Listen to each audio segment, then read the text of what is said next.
selamat datang kembali di video perkuliahan pengantar analisis real 1 bersama saya Gustina Elvianti. Kali ini kita akan membahas tentang fungsi. Referensi utama kita masih bukunya Bartel dan buku Pak Hendra Gunawan. Sebelum masuk ke definisi fungsi, kita ingat lagi definisi hasil kali silang yang sudah diberikan pada video sebelumnya, yaitu hasil kali silang dari himpunan tak kosong A dan B adalah himpunan semua pasangan terurut X, Y, di mana X-nya ada di A dan Y-nya ada di B. Nah, suatu subhimpunan dari A cross B, misalkan adalah F, kita sebut sebagai relasi dari himpunan A ke B. Dengan menggunakan relasi kita bisa mendefinisikan fungsi. Sebelumnya kita ingat kembali definisi fungsi yang sudah kalian pelajari pada mata kuliah sebelumnya, yaitu satu fungsi f dari A ke B itu adalah aturan yang mengaitkan setiap unsur di A ke tepat satu unsur di B. Nah, kalau dengan menggunakan bahasa relasi atau cross product,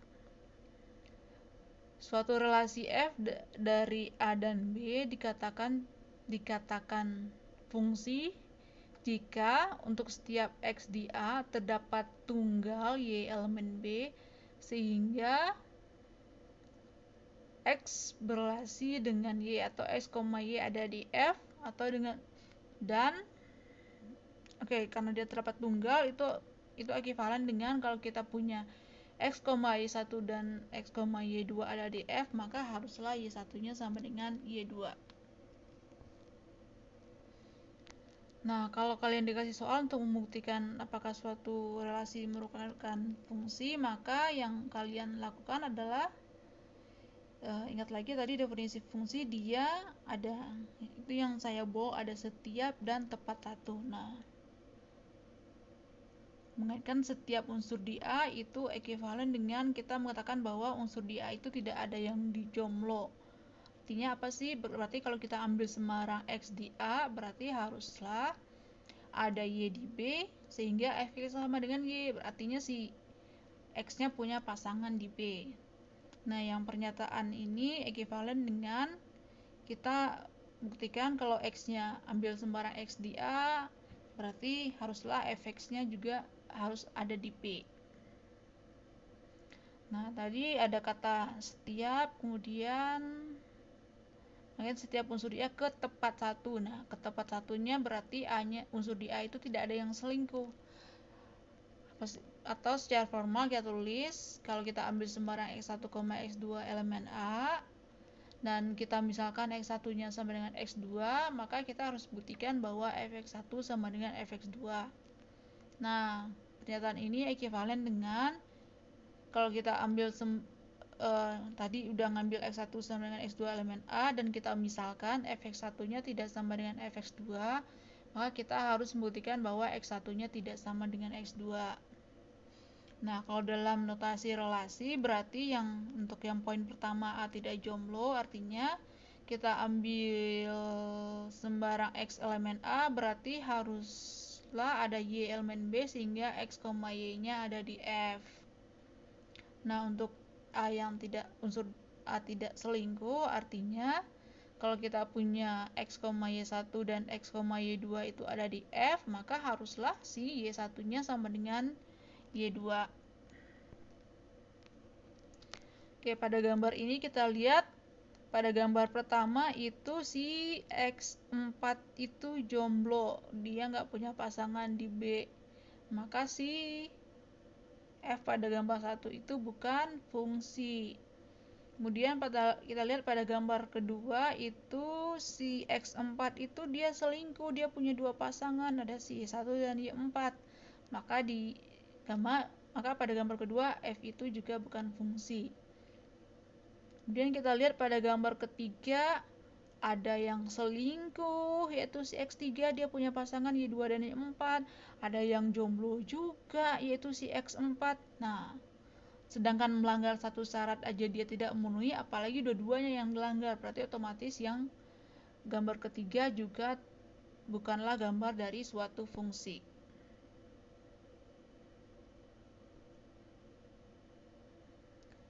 Kalau kita punya fungsi dari himpunan A ke B, kita bisa tulis sebagai f titik A, B f titik 2 A panah B. Ini udah lazim ya kalian temui di perkuliahan sebelumnya. Dan sebuah fungsi dari A ke B juga kita sebut sebagai sebuah pemetaan dari A ke B.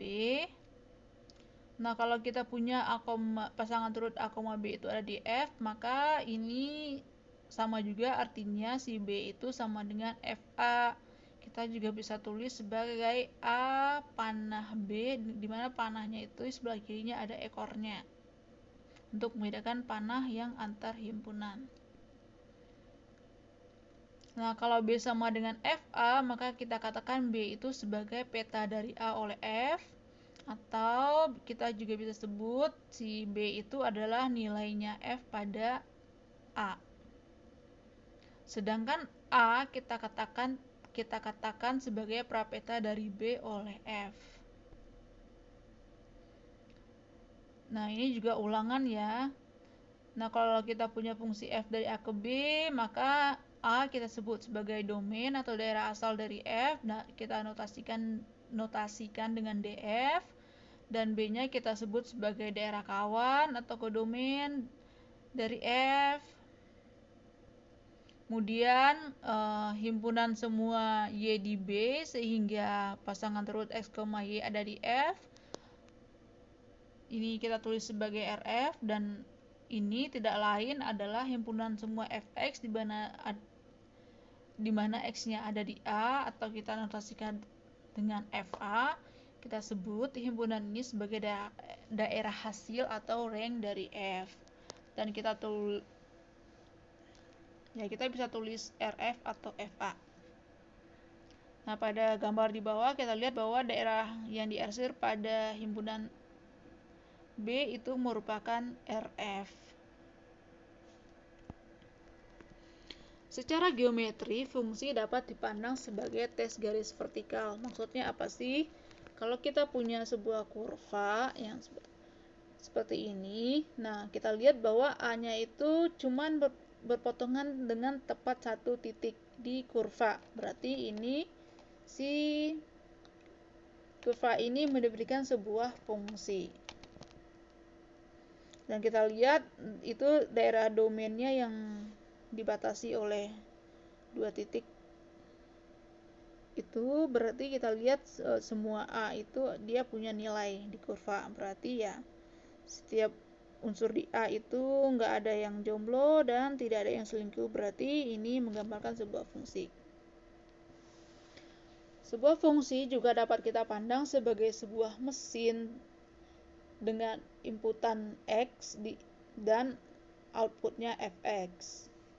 Ingat ya, yang fungsi yang jadi mesin itu adalah si fungsinya, sedangkan inputannya X dan outputnya Fx.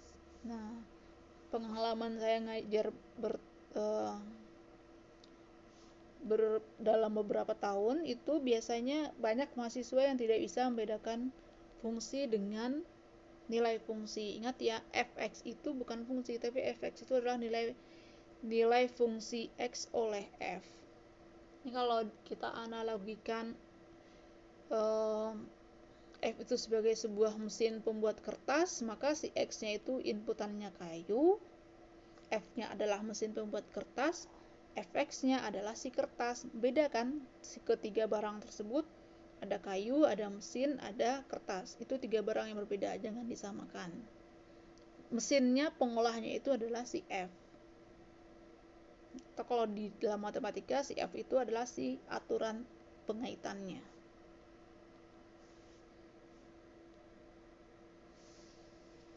Oke, kalau kita punya E itu adalah suatu subhimpunan dari A, maka peta langsung dari E itu adalah himpunan semua Fx, di mana X-nya ada di E, Dan tentu saja ini adalah FE itu adalah suatu subhimpunan dari B.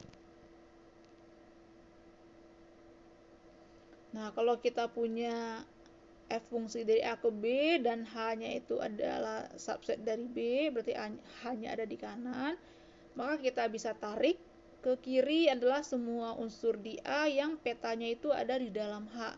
Nah, himpunan yang di sebelah kiri itu kita sebut sebagai F inverse H atau prapetanya H oleh F. Oke, berikutnya kita ingat lagi definisi fungsi satu-satu, fungsi pada, dan fungsi bijektif. Definisinya mirip dengan definisi fungsi, cuman sekarang yang kita urus si B-nya. Kalau kita udah punya F itu adalah suatu fungsi, artinya himpunan si A itu udah beres. Unsur di A itu nggak ada yang jomblo, unsur di A nggak ada yang selingkuh, berarti dia udah baik-baik. Sekarang kita cek si B-nya. Nah, kalau unsur di B itu nggak ada yang jomblo, kita katakan si F-nya itu pada. Nah, dan kalau unsur di B itu nggak ada yang selingkuh, berarti si F itu fungsi satu-satu. Atau kalau secara formal kita bisa tulis kalau kita membuktikan pada itu artinya kita ambil sembarang Y di B, kita buktikan ada X di A, itu X di A seharusnya, sehingga Fx-nya sama dengan Y. Nah, kalau untuk membuktikan dia satu-satu, berarti kalian ambil sembarang X1, X2 elemen A dengan Fx1 sama dengan Fx2. Kalian harus buktikan X1 sama dengan X2.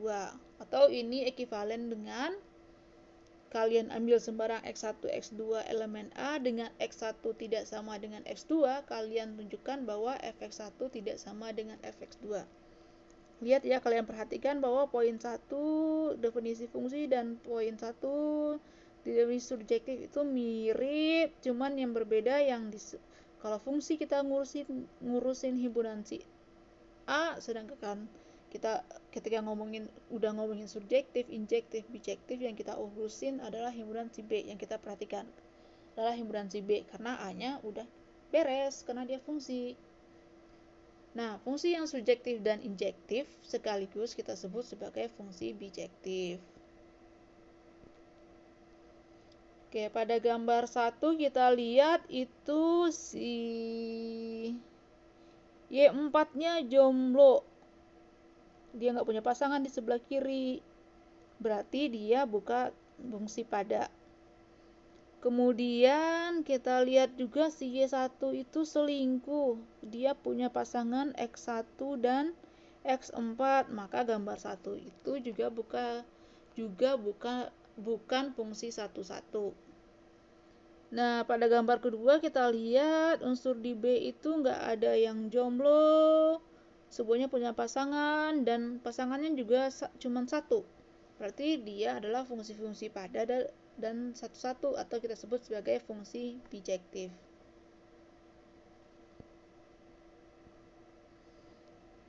Nah, kalau kita punya F itu fungsi dari A ke B yang bersifat bijektif, maka kita dapat mendefinisikan fungsi inverse dari F, yaitu kita sebut namanya G, yaitu kalau dalam bahasa relasi dia adalah himpunan semua pasangan terurut B, A di mana A, B-nya ada di F. Nah, fungsi inverse dari F ini kita notasikan juga dengan F pangkat min 1. Dan ini juga disebut sebagai inverse dari F. Kalau kita punya G itu inverse dari F, maka domainnya G itu tidak lain adalah si rangnya F, dan rangnya G itu tidak lain adalah domainnya F. Dan kalau kita punya B sama dengan FA itu jika dan hanya jika A-nya itu F inverse B.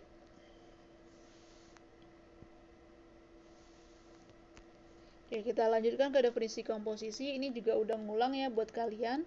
Kalau kita punya fungsi F dari A ke B dan G dari B ke C, Dan kita punya bahwa si ringnya F itu subset dari domainnya G, yaitu domainnya G itu adalah si B. Maka komposisi fungsi dari F dan G adalah fungsi G bundaran F, dan itu adalah sebuah pemetaan dari A ke C yang didefinisikan sebagai G bundaran F X itu sama dengan G Fx untuk setiap X ada di A.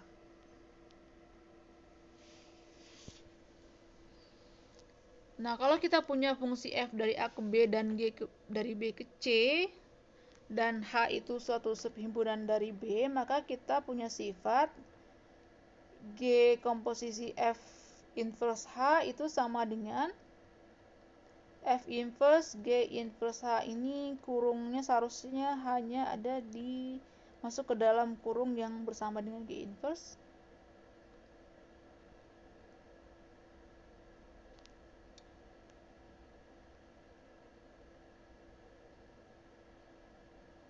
Oke.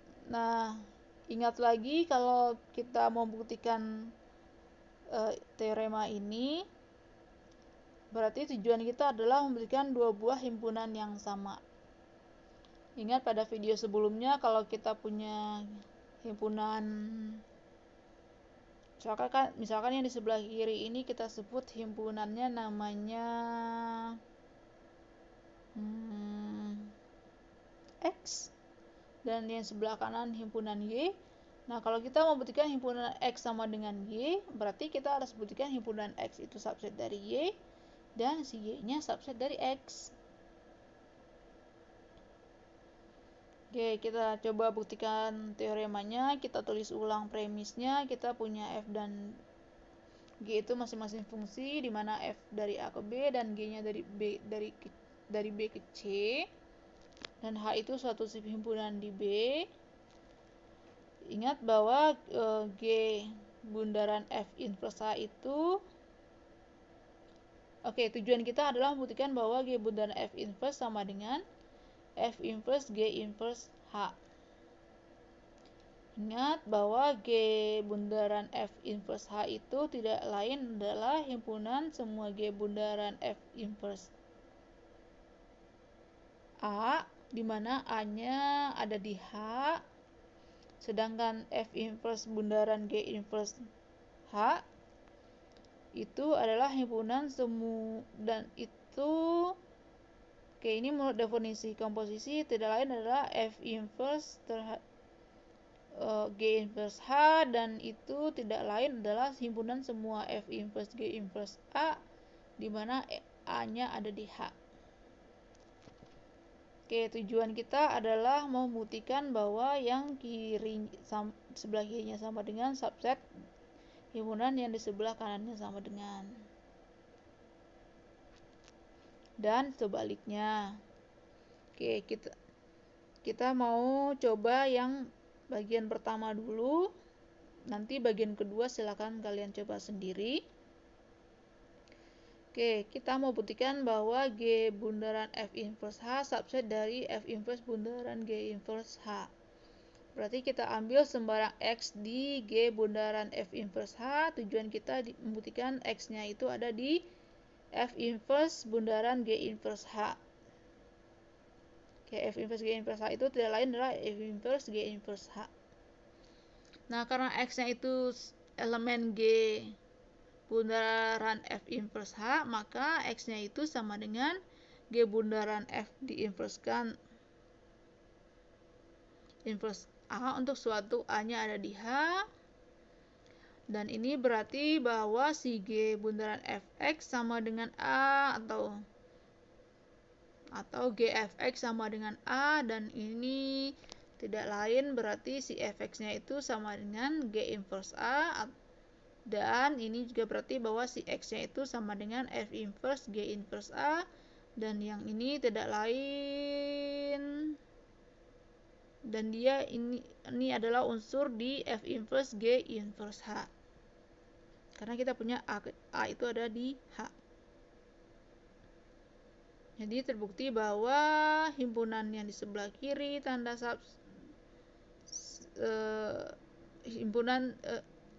terbukti bahwa G bundaran F inverse H subset dari F inverse G bundaran G inverse H.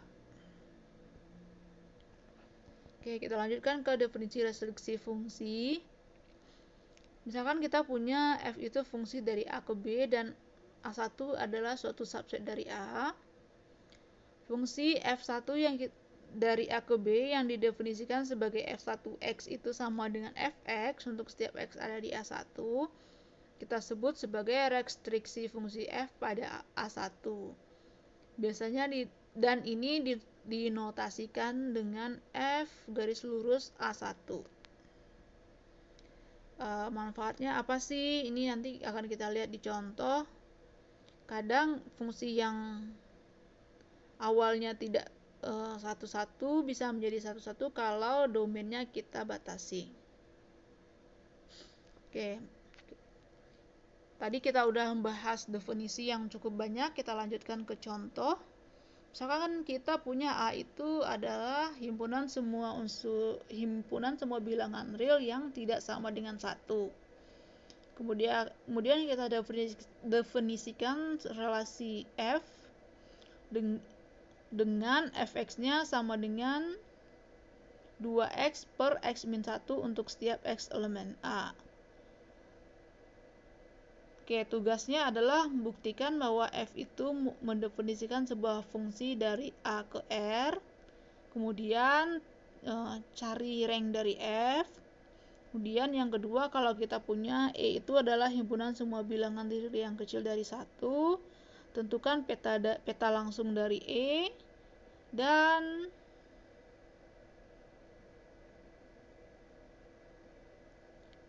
oke, ini hanya saya lupa nulis, ini seharusnya hanya adalah himpunan semua bilangan real yang lebih besar dari 2, tentukan F inverse H.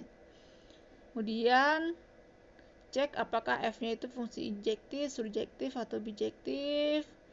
Kemudian kalau dia bijektif berarti definisikan fungsi inverse dari F. Kemudian kalau kita punya G-nya sama dengan F inverse, cari komposisi G dan F dan G. Oke, kita mau coba selesaikan yang pertama, yaitu mau cek apakah si F-nya itu mendefinisikan sebuah fungsi.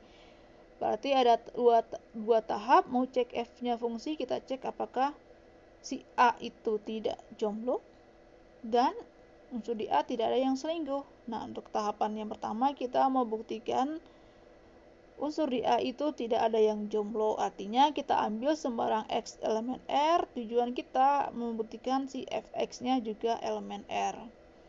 Oke, kita punya X-nya ada di R. Kemudian karena penjumlahan dua buah bilangan real juga bilangan real, dan X dan min 1 itu bilangan real, berarti X min 1 juga ada di himpunan bilangan real. Kemudian karena X-nya tidak sama dengan 1, maka 1 per X min 1 itu terdefinisi dan dia juga ada di himpunan bilangan real. Oke, kita punya 1 per X min 1 ada di R, dan kita punya 2X juga ada di R, dan kita tahu bahwa perkalian dua buah bilangan real juga bilangan real, maka akibatnya si 2x dikali 1 per x min 1 dan tidak lain itu sama dengan 2x per x min 1, dan itu adalah si Fx sendiri, dia ada di R. Oke, berarti unsur di A tidak ada yang jomblo. Kita lanjutkan membuktikan bahwa unsur di A tidak ada yang selingkuh. Artinya kita ambil sembarang x1, x2 elemen A dengan x1 sama dengan x2. Tujuan kita membuktikan Fx1 sama dengan Fx2. Oke, karena x1 sama dengan x2, ya maka 2 dikali x1 juga sama dengan 2 dikali x2. Kemudian karena x1 dan x2-nya ada di A, berarti dia tidak sama dengan 1. Berarti akibatnya si 1 per x1 kurang 1 juga sama dengan 1 per X2 kurang 1. Akibatnya 2X1 dikali 1 per X1 kurang 1 sama dengan 2X2 dikali 1 per X2 min 1, dan ini sama dengan akibatnya 2X1 per X1 kurang 1 sama dengan 2X2 per X2 kurang 1, atau Fx1 sama dengan Fx2. Diperoleh F-nya fungsi 1, 1. F-nya merupakan pertama, berarti A-nya tidak selingkuh, dan tadi karena A-nya unsur di A tidak ada yang selingkuh dan tidak ada yang jomblo, berarti F itu mendefinisikan sebuah fungsi dari A ke R.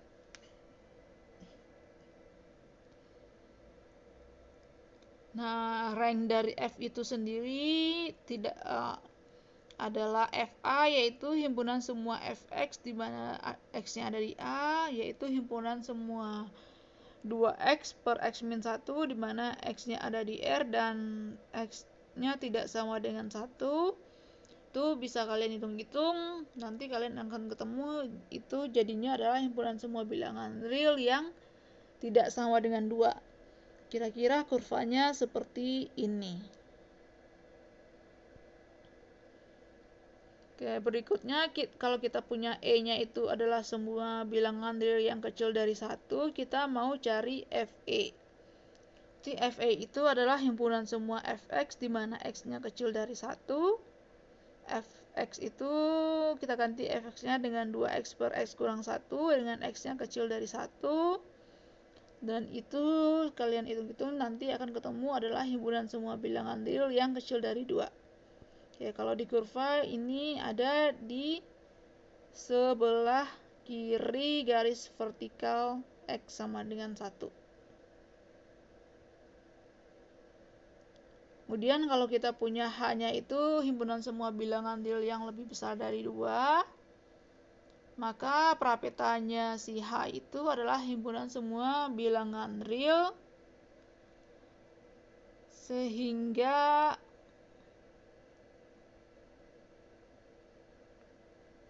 Fx besar dari 2. Oke, ini seharusnya F besar itu lebih tepatnya X elemen A di mana Fx-nya besar dari 2. Berarti ini F-nya kita ganti dengan 2X per X min 1, berarti itu adalah himpunan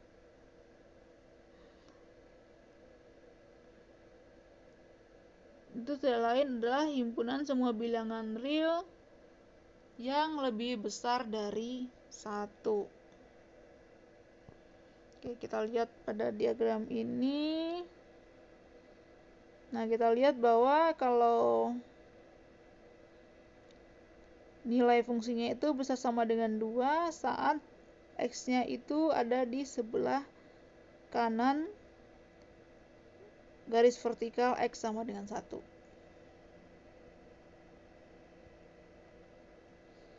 Oke, berikutnya kita mau cek apakah si F-nya itu fungsi pada, atau kita mau cek apakah unsur di B itu nggak ada yang jomblo. Berarti kita ambil sembarang Y di R, kita buktikan dia punya pasangan X di R, yaitu dengan perkataan lain Fx sama dengan Y. Oke, perhatikan kita punya Fx sama dengan Y. Nah, Fx-nya kita ganti dengan 2X per X min 1.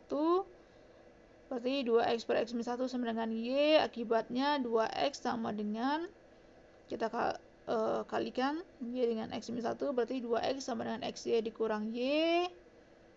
Kemudian ini juga bisa tulis sebagai X dikali Y min 2 sama dengan Y. Berarti X-nya itu adalah Y per Y min 2 dengan Y-nya tidak sama dengan 2.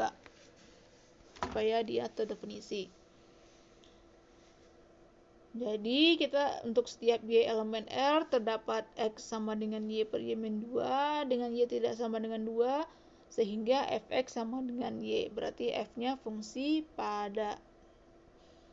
Kemudian kita mau cek apakah F-nya 1, 1 atau dengan perkata lain, atau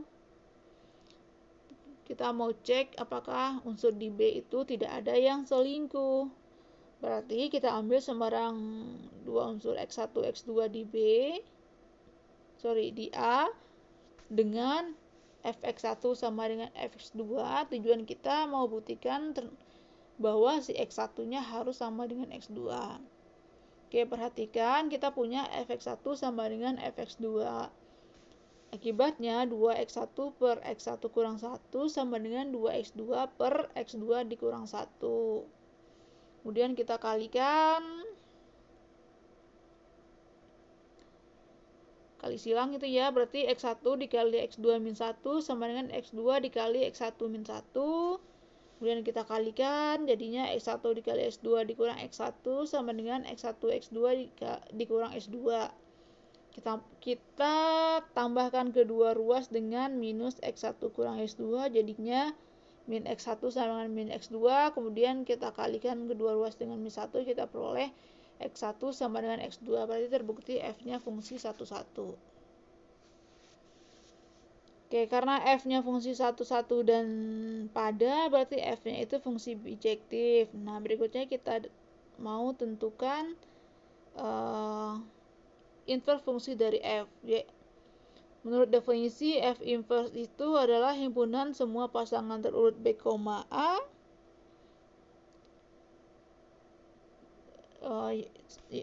di mana b-nya ada di b kecil ada di b besar dan a kecil ada di a besar, dan syaratnya adalah a, b-nya ada di f. Kalau dengan perkataan lain, si f inverse itu adalah fungsi dari ranknya f ke a.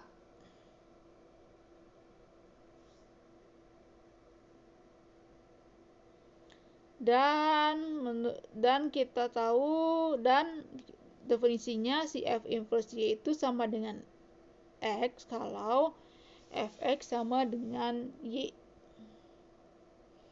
Nah, pada pembuktian f pada kita peroleh bahwa si f inverse y, yaitu si x itu tidak lain adalah si y per y min 2 dengan y-nya tidak sama dengan 2. Jadi f inverse adalah fungsi dari b ke a, dengan b itu adalah himpunan semua bilangan real yang tidak sama dengan 2, dan definisi pengaitannya adalah f inverse y sama dengan y per y min 2 untuk setiap y ada di b. Oke, berikutnya kita mau periksa cari komposisi G dan F. Oke, komposisi G dan F itu adalah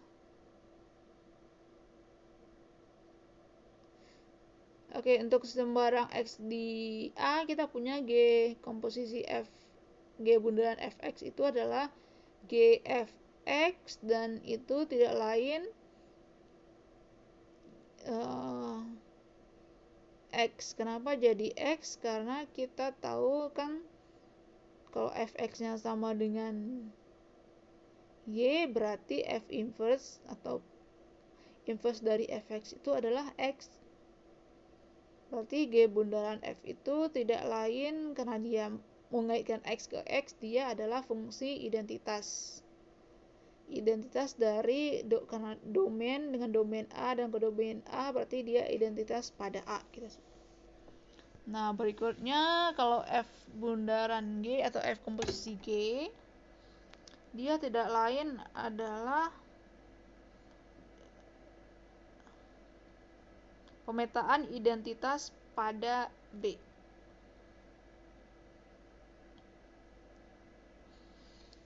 Oke, berikutnya kita mau lihat contoh restriksi fungsi. Oke, kita tahu bahwa fungsi fx sama dengan x kuadrat itu tidak satu-satu.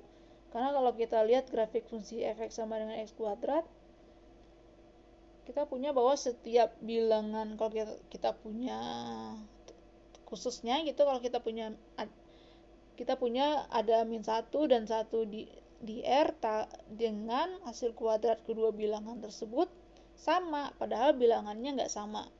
Min 1 tidak sama dengan 1, tapi f min 1 sama dengan 1 sama dengan f1.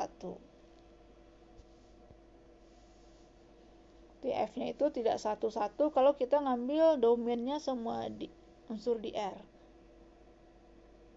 Nah, kalau kita batasi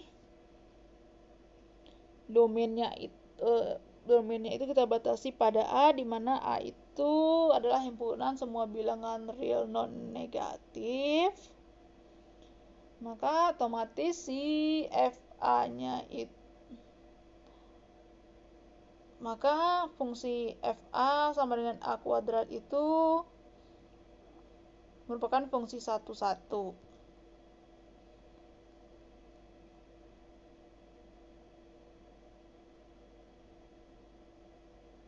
Buktinya kita ambil sembarang A1, A2 di A yang nilai fungsinya sama, atau FA1 sama FA2. Oke. Karena FA1 sama dengan FA2 berarti A1 kuadrat sama dengan A2 kuadrat. Oke, kalau domainnya real berarti kalau A1 kuadrat sama dengan A2 kuadrat, bisa saja A1-nya tidak sama dengan A2. Contohnya, kita bisa ngambil A1-nya sama dengan 1 dan A2-nya min 1. A1 tidak sama dengan A1 tidak sama dengan A2, tapi hasil petanya sama. Nah, karena ini sudah dibatasi pada himpunan yang non-negatif saja, berarti haruslah si A1-nya sama dengan A2. Dengan demikian, si FA itu fungsi 1,1. Nah, berikutnya kita mau cek apakah si FA itu fungsi pada. Berarti kita mau cek bahwa si unsur di daerah kodomain tidak ada yang tidak ada yang jomblo.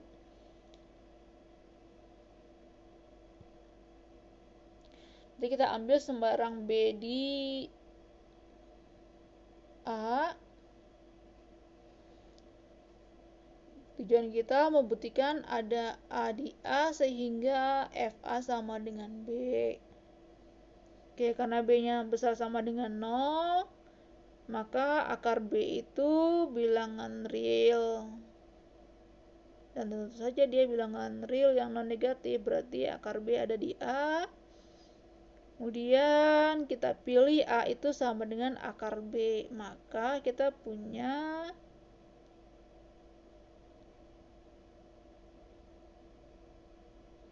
FA sama dengan akar B kuadrat sama dengan B. Itu dengan FA1 sama FA2-nya skip, yaitu seharusnya dihapus. Oke, karena untuk setiap B di A di daerah kawan terdapat A di daerah asal sehingga FA sama dengan B, maka FA itu fungsi pada. Karena FA itu fungsi 1,1 dan pada, berarti FA-nya bijektif.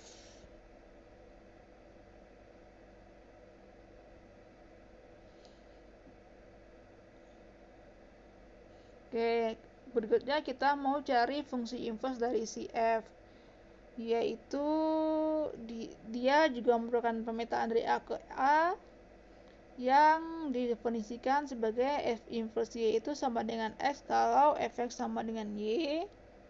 Berarti F inverse Y sama dengan X kalau si X kuadrat sama dengan Y. Berarti F inverse Y sama dengan X kalau X-nya sama dengan akar Y. Berarti F inverse A itu adalah pemetaan atau fungsi yang mengaitkan Y ke akar Y.